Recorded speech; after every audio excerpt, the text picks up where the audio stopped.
Et salut tout le monde, c'est Myrmécante. On se retrouve aujourd'hui pour un petit suivi sur les Lasius flavus. Alors il y a quand même eu quelques petits changements à niveau de cette espèce. Donc voilà, alors le petit changement c'est juste que elles sont de moins en moins timides parce qu'elles sont de plus en plus nombreuses, ça c'est super. Donc là je dois avoir à peu près une 20, même une trentaine d'ouvrières, je crois. Je les ai pas comptées une à une, car elles sont quand même bien compactées et puis elles bougent un peu, donc je peux en compter une, deux fois. Donc ça va fausser un peu le résultat, forcément. Donc j'ai préféré, je préfère estimer comme ça, vue d'œil, pour savoir. Donc voilà, j'ai à peu près une trentaine d'ouvrières en constante augmentation avec un couvain de malades. Alors je vais essayer de vous le montrer. Hop.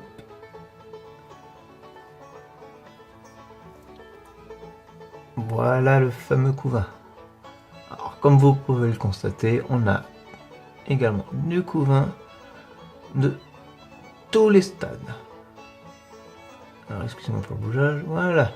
Alors du couvain de tous les stades, on a des cocons, des grosses larves, on a également des œufs, des petites larves, etc. etc. Donc on a vraiment pas mal de cocons. On n'a pas pas mal de... Si, on a pas mal de cocons aussi, mais on a pas mal de couvains de tous stades confondus. Donc ça, c'est vraiment super. On a ce petit tube qui roule un peu, donc du coup, on voit un peu moins. Mais là, on peut percevoir les larves dernier stade, ainsi que quelques cocons. Alors, je vais essayer. Voilà, là, on les voit bien. On voit les larves dernier stade, puis on peut apercevoir aussi que le tube est très sale. Car en fait, j'ai eu un petit souci de moisissure à l'intérieur du tube, donc du coup, j'ai essayé de faire de mon mieux afin de le nettoyer. Bon, comme on peut le voir, c'était sommaire. Donc, je les nourris un coup sur deux, donc tous les 4 jours, avec de la gelée protéinée. Donc c'est ce que je fais pour toutes mes colonies, donc comme ça moi ça leur permet d'avoir un apport protéiné régulièrement. Donc là voilà, je vais vous montrer un peu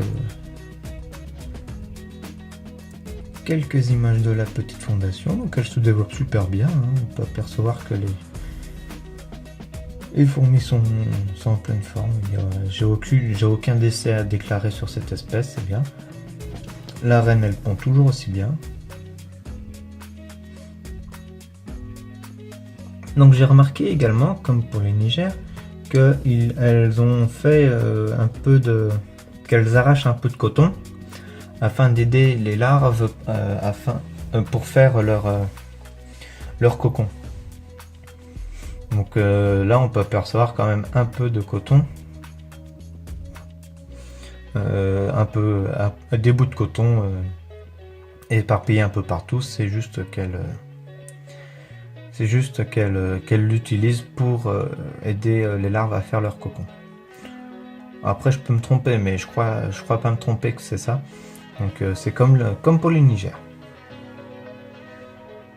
Donc bon, c'est vraiment des petites fourmis, hein, elles font à peine 2 mm grand maximum.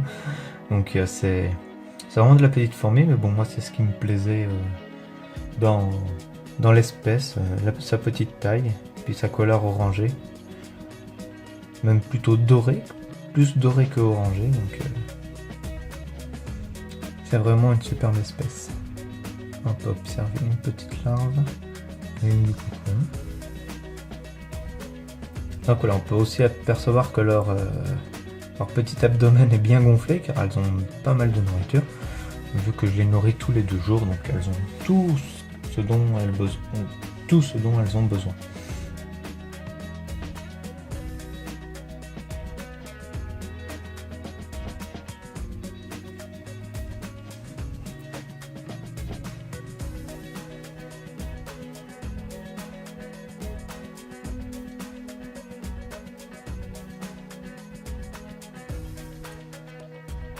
Donc c'est sur ces images que l'on va se quitter. Moi je vous dis à la prochaine pour une future vidéo.